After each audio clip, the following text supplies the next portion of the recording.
अस्सलाम वालेकुम दोस्तों, कैसे हैं दोस्तों। आप लोगों को मैं डेटाबेस मैनेजमेंट सिस्टम के नए लेक्चर में खुशामदीद कहता हूं। तो दोस्तों सबसे पहले हमने बात की थी डेटाबेस के जो कोर्स है उसके सीक्वेंस की। तो मैंने कहा था हम सबसे पहला मॉड्यूल जो डिस्कस करेंगे वो इंट्रो टू डेटाबेस, उस पर हमने काफ़ी सारे डिस्कस कर लिया। तो आज हम इस टॉपिक को कंक्लूड कर रहे हैं। नेक्स्ट हमारा टॉपिक होगा database environment.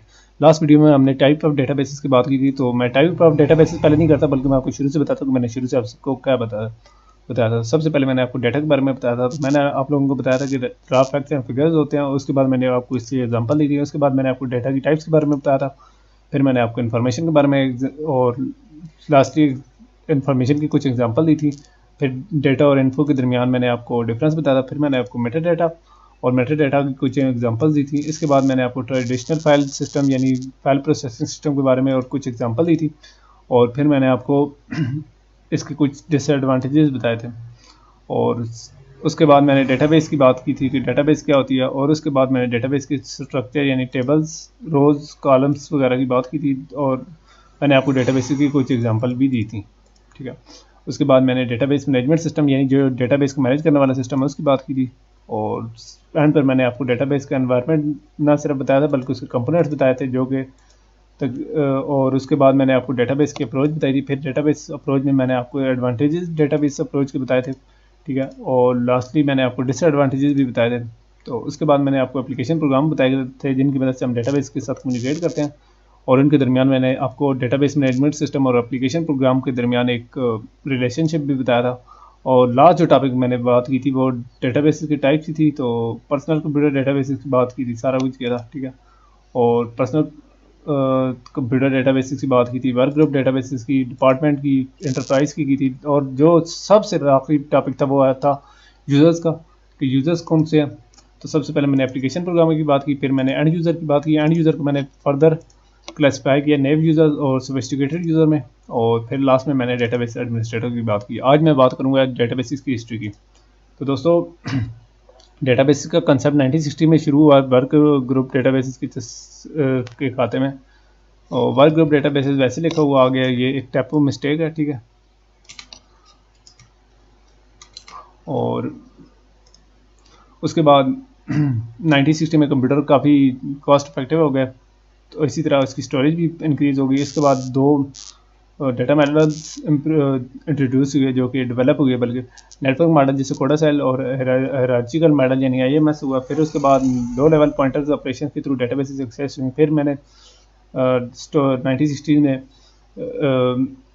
Storage depended on type of data to be store. और इस तरह हुआ कि एक्स्ट्रा फील्ड किसी डेटाबेस में ऐड करने के लिए हमें उसके अंडरलाइन स्कीम में चेंजेस करनी पड़ रही थी, ठीक है।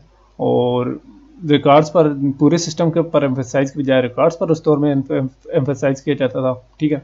और यूज़र को जो डेटाबेस यूज़ कर रहा होता था उसे फिजिकल स्ट्रक्चर पता होना चाहिए था अगर वो कोई क्वेरी लेकर इन्फॉर्मेशन निकालना चाहता था, ठीक है। और सैबरे सिस्टम और वगैरह की बात की थी जो कि जिसको सैबर भी कहते हैं, IBM और अमेरिकन एयरलाइंस में यूज़ होता था। और 1972 में रिलेशनल मॉडल डेटाबेस का हुआ था, ठीक है। और ये उसी दौर में स्टैंडर्ड भी बना था, ठीक है। 1974 और 1977 में रिलेशनल सिस्टम के दो प्रोटोटाइप हुए थे, इंग्रेज एंड सिस्टम आर। और 1976 में ER मॉडल का इंट्रोड्यूस हुआ था। 1980 में रिलेशनल सिस्टम ने जगह ली थी। 1980 में SQL में काफ़ी डेवलपमेंट हुई थी यानी एक स्टैंडर्ड बना था। और उसके बाद काफ़ी सारे मॉडल थे जो हायरार्चिकल और नेटवर्क मॉडल थे, उनकी डाटा जो इम्पोर्टेंस है वो थोड़ी कम हो गई थी। DB2 IBM ने लॉन्च कर दिया था। इसी तरीके से 1990s के स्टार्ट में क्लाइंट टूल्स डेवलपमेंट पर जैसे पावर बिल्डर और ओरेकल डेवलपर VB वगैरह पर काफ़ी काम हुआ है। और फ्यूचर बिजनेस डिसीजन के लिए क्लाइंट सर्वर को यूज़ किया जाने लगा था। और 1990s के अर्ली डेज में तकरीबन ODMS यानी ऑब्जेक्ट डेटाबेस मैनेजमेंट सिस्टम पर काफ़ी सारी प्रोटोटाइपिंग हुई थी। 1990s में वर्ल्ड वाइड वेब जो चूँकि अपीयर हुई थी तो कंप्यूटर सिस्टम को रिमोटली भी एक्सेस किया जाता था, ठीक है। तो इसी दौर में वेब डेटाबेसेस का कंसेप्ट स्टार्ट हुआ, ठीक है।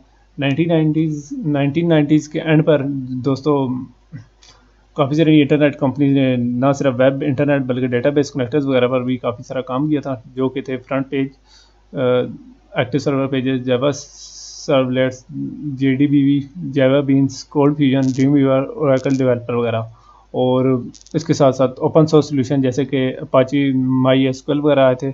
और इसके बाद OLTP यानी ऑनलाइन ट्रांजैक्शन प्रोसेसिंग और OLAP यानी ऑनलाइन एनालिटिकल प्रोसेसिंग वगैरह भी काफ़ी सारी यूज़ हुई थी, यानी POS टेक्नोलॉजी के थ्रू, यानी पॉइंट ऑफ सेल टेक्नोलॉजी के थ्रू। और उसके बाद आज की सेंचुरी यानी 21st सेंचुरी के स्टार्ट में डेटाबेस एप्लीकेशन काफ़ी ग्रो हुई थी। और PDA यानी पर्सनल डिजिटल असिस्टेंट की मदद से इंटरेक्टिव एप्लीकेशन यूज़ हुई थी। और IBM, माइक्रोसॉफ्ट और जो ओरेकल है उसने डेटाबेस मार्केट को काफ़ी डोमिनेट कर लिया था।